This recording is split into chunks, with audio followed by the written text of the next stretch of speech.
जय हिंद फ्रेंड्स, आप सभी का स्वागत है आपके अपने चैनल जैक वाला में, जहाँ पे कि हम लोग बात कर रहे हैं मॉडल क्वेश्चन पेपर। और ये है क्लास 9। सब्जेक्ट हमारा है गणित, जिसे अंग्रेजी में हम लोग बोलते हैं मैथमेटिक्स। तो मैथ सब्जेक्ट का हम लोग कर रहे हैं प्रैक्टिस। आप लोगों को पता होगा 12 अप्रैल को होने वाला है एग्ज़ाम। ये हमारा चौथा वीडियो है मैथ्स को लेकर। 3 वीडियो जो है हमने डाला है, तो 3 वीडियो में हमने कवर किया है 30 तक का क्वेश्चन। ये चौथा वीडियो है, इसमें देखते हैं मैक्सिमम हम लोग कितना कवर कर पाते हैं। तो आप लोगों को बस करना ये है कि हमारे साथ साथ कॉपी कलम लेके बैठना है और साथ ही साथ प्रैक्टिस करना है। और कुछ आंसर्स जो आपको लगे कि ये डिफ़िकल्ट है उसको लिख भी लेना है कि एग्ज़ाम में बेहतर रिजल्ट हो सके। तो बिना समय गंवाए आते हैं हम लोग question number 31 number question. 31 number question जो है वो लिखता है, हीरोंश सूत्र में त्रिभुज का क्षेत्रफल, आप लोगों को पता होगा क्षेत्रफल बराबर S S minus A S minus B S minus C under root होता है। जहाँ पे ए बी सी है, तो ए बी सी क्या है, तो ये त्रिभुज की भुजाएं हैं, साइड्स ऑफ अ ट्रायंगल है, साइड्स ऑफ ट्रायंगल ये होते हैं। आप लोगों को भी पता होगा और याद रखना है जिसे याद ना हो। अगला प्रश्न हमारा है प्रश्न संख्या 32, आपके स्क्रीन पे है। कहता है एक घनाकार डिब्बे का एक किनारा 10 सेंटीमीटर लंबाई का है, तो इस डिब्बे का कुल पृष्ठीय क्षेत्रफल कितना होगा। कुल जहाँ पे बोल दे, मतलब हम लोगों को ये बोल रहा है कि इसका टोटल सरफेस एरिया, और हम लोगों ने फार्मूला पढ़ा है 6L², और L क्या है, तो इसकी जो है लंबाई है।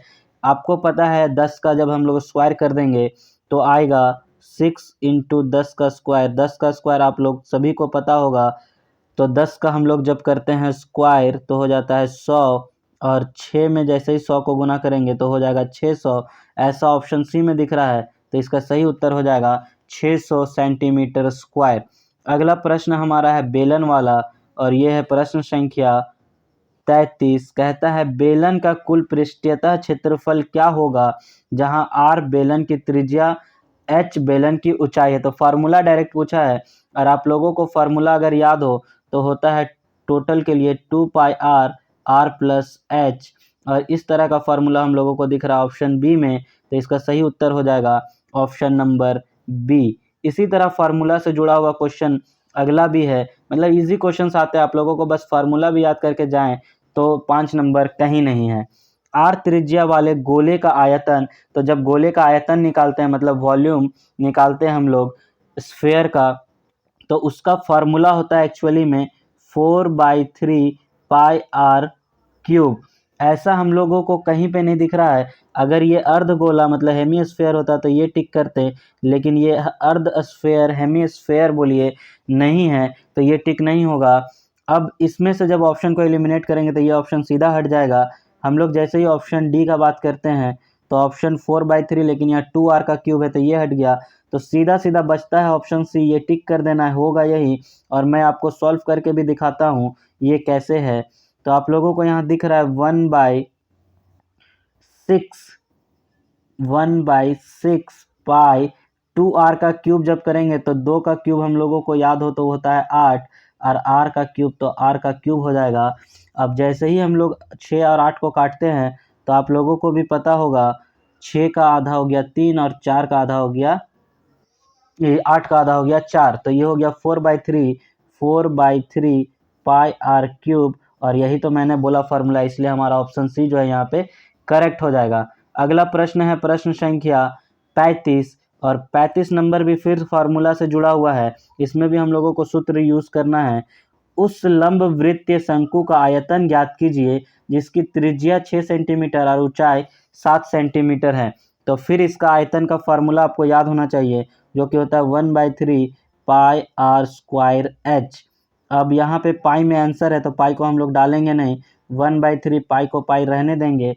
आर यहाँ पे त्रिज्या दिया हुआ है 6, तो 6 × 6, क्योंकि 6 का स्क्वायर है, और ऊंचाई है इसका 7, तो यहाँ पे हो गया 7। अब जो है इसको हम लोग काटते हैं तो ये 3 दूनी 6 हो जाएगा, तो ये कट गया, और 6 × 2 आपको पता है 12, और 12 सते 12 का टेबल जिसको याद होगा वो फट से टिक करेगा। तो मैं इसका ऑप्शन आप लोगों पे छोड़ूं कि मैं खुद कर दूं, तो 12 सत्ते आप सभी को याद होना चाहिए। अगर आप पढ़ रहे हैं तो ज़रूर याद होगा, 84 84 पाई सेंटीमीटर स्क्वायर इसका हो जाएगा 12 सतह 84।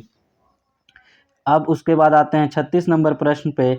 36 नंबर प्रश्न इससे इजी इस सेट में क्वेश्चन नहीं हो सकता। कहता है गणित की परीक्षा में 5 विद्यार्थियों द्वारा प्राप्त अंक 55, 36, 25, 62, 95 का परिसर है। तो परिसर निकालने का आप लोगों को याद रखना है हमेशा, परिसर जो है हम लोग जब भी निकालते हैं तो हाईएस्ट में से सबसे लोवेस्ट को घटा देते हैं, सबसे ज़्यादा में से सबसे कम को घटा दीजिए। तो यहाँ पे सबसे ज़्यादा 95 है, तो 95 में से अब 25 को घटा दीजिएगा क्योंकि सबसे कम यही है, तो आ जाएगा 70 और इसका उत्तर हो जाएगा 70 सीधा सीधा। आपको दिख रहा ऑप्शन ए में, तो इसका उत्तर हो गया 70।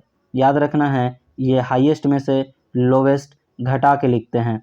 उसके बाद है अगला प्रश्न हमारा प्रश्न संख्या 37। ये भी फार्मूला बेस्ड क्वेश्चन, सीधा फार्मूला पे आ गया है। बोलता है अवर्गीकृत बारंबारतः बंटन के लिए मध्य का सूत्र है। तो ये सूत्र आपको याद होगा, पहला वाला सूत्र ही यूज करते हैं हम लोग। सिग्मा ये एक्स मतलब ये माध्य बराबर sigma F I x I divided by sigma F I. उसके बाद है 38 नंबर प्रश्न। 38 नंबर सीधा सीधा कहता है एक टीम ने फुटबॉल के 10 मैचों में निम्नलिखित गोल किए।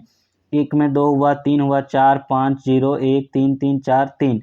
इन गोलों का बहुलक कहते हैं जो सबसे ज़्यादा रिपीट हो, बार बार बार आए तो उसे कहते हैं बहुलक। तो यहाँ पे सबसे ज़्यादा आप लोगों को सुनते सुनते भी लगा होगा, सबसे ज़्यादा आया है नंबर, वो है 3, तो इसका बहुलक हो गया 3।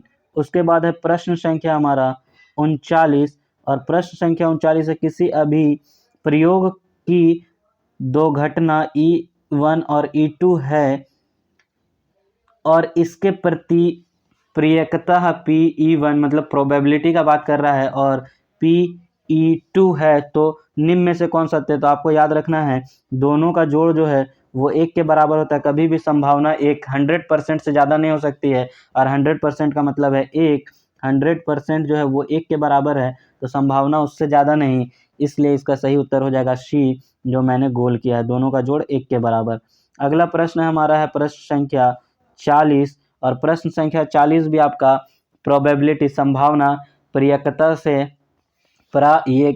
से जो है जुड़ा हुआ है, जो कि कहता है एक मौसम केंद्र के रिकॉर्ड को देखने से पता चलता है कि पिछले 250 क्रमागत दिनों में किए गए मौसम पूर्वानुमानों में से 175 बार उसके पूर्वानुमान सही रहे हैं। तो एक दिए हुए दिन पर पूर्वानुमान को सही होने की प्रत्यक्षता क्या है, प्रोबेबिलिटी। तो हम लोगों को पता है PE इज इक्वल टू होता है NE/NS। NE का मतलब है जो हो रहा है जितनी बार सही उसको, और NS का मतलब है टोटल कितने दिनों का हमने लिया है वो। अब इसको जब हम लोग काटेंगे तो आपको पता है 5 का टेबल से दोनों कटेगा, 5 का पहाड़ा से काटिए तो 5 पच्चे 25, 50 बार में, और ये जब काटेंगे तो 5 तिया 15 और यहाँ पे बचा 2, 5 पच्चे 25। जब अब इसको काटेंगे तो 50 5 का पहाड़ा में 10 बार में और 35 7 बार में, मतलब 7/10, और 7/10 का मतलब है 0.7, सीधा सीधा हम लोगों को पता है। तो ऐसा हम लोगों को ऑप्शन डी में दिख रहा है, इसका मतलब है कि इसका सही उत्तर हो जाएगा ऑप्शन डी 0.7। आई होप आप लोगों को यहाँ तक समझ आया हो, बहुत बेहतरीन लगा हो। नेक्स्ट वीडियो में हम लोग इसके आगे ये सेट को पूरा ख़त्म ही करेंगे। तब तक के लिए आप लोगों से मैं चाहूँगा अलविदा। तब तक के लिए जय हिंद, मिलते हैं नेक्स्ट वीडियो में।